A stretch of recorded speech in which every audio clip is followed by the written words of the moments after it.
कुछ दिन पहले आपने कुछ ऑनलाइन ऑर्डर किया था, आपका फोन बजता है।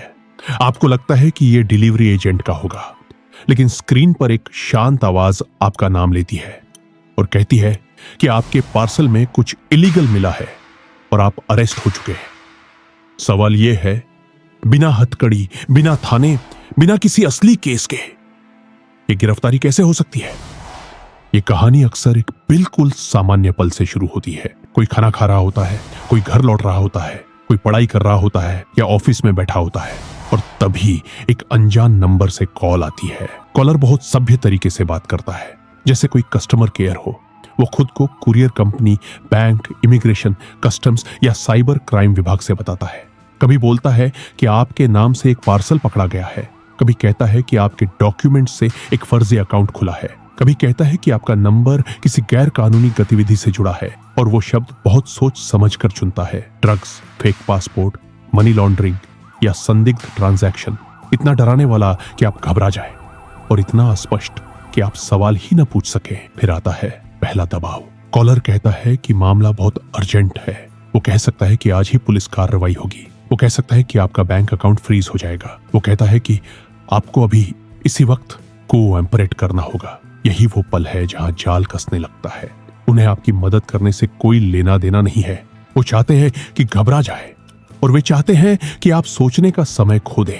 इसके बाद वो कॉल सीनियर ऑफिसर को ट्रांसफर करते हैं। आवाज बदल जाती है, टोन सख्त हो जाती है, और अधिकार का एहसास बढ़ जाता है। कई बार वो आपको वीडियो कॉल पर ले आते हैं। व्हाट्सएप, जूम, टेलीग्राम, कुछ भी। स्क्रीन पर कोई व्यक्ति यूनिफॉर्म जैसा पहनावा, टेबल, फाइलें और ऑफिस जैसा बैकग्राउंड दिखा सकता है, और फिर वो एक शब्द बोलते हैं जो आपके दिमाग को बंदी बना देता है। आप डिजिटल अरेस्ट में हैं। वो कहता है कि आपको कॉल पर बने रहना होगा, निर्देश मानने होंगे, और जांच पूरी होने तक कहीं नहीं जाना है।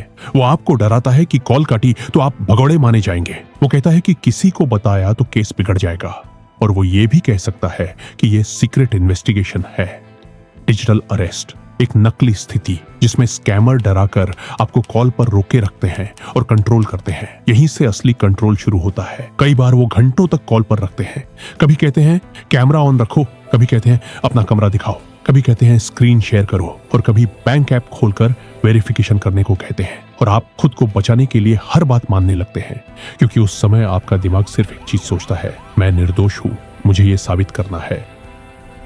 अगर वो कहे कॉल मत काटना तो आप क्या करेंगे? फिर वो एक समाधान बताते हैं। कहते हैं कि आपकी क्लियरेंस हो सकती है, आपका नाम साफ हो सकता है, बस आपको एक वेरिफिकेशन प्रोसेस करना होगा। वो इसे सिक्योरिटी डिपॉजिट, बॉन्ड या टेम्पररी ट्रांसफर कह सकते हैं। और फिर वो वादा करते हैं कि पैसे बाद में वापस हो जाएंगे। लेकिन जैसे ही पैसा जाता है, कहानी खत्म नहीं होती।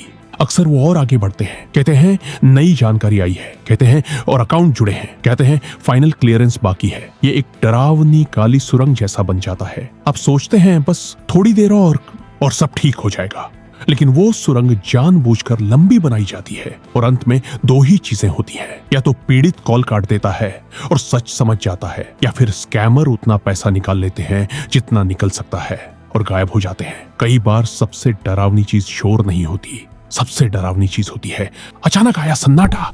कोई ऑफिसर वापस कॉल नहीं करता, कोई केस नंबर असली नहीं निकलता, और कोई पैसा वापस नहीं आता। आप जैसे भोले भाले लोग इस तरह के स्कैम को किसी के साथ साझा भी, क्योंकि इससे आप बेवकूफ समझे जाएंगे। लेकिन यही इस तरह के दरिंदों एवं स्कैमर्स का हौसला बढ़ाती है। लोग एआई का उपयोग फालतू वीडियो या स्कैम करने के लिए करते हैं, लेकिन मैं आपको जागरूक करने के लिए कर रहा हूँ।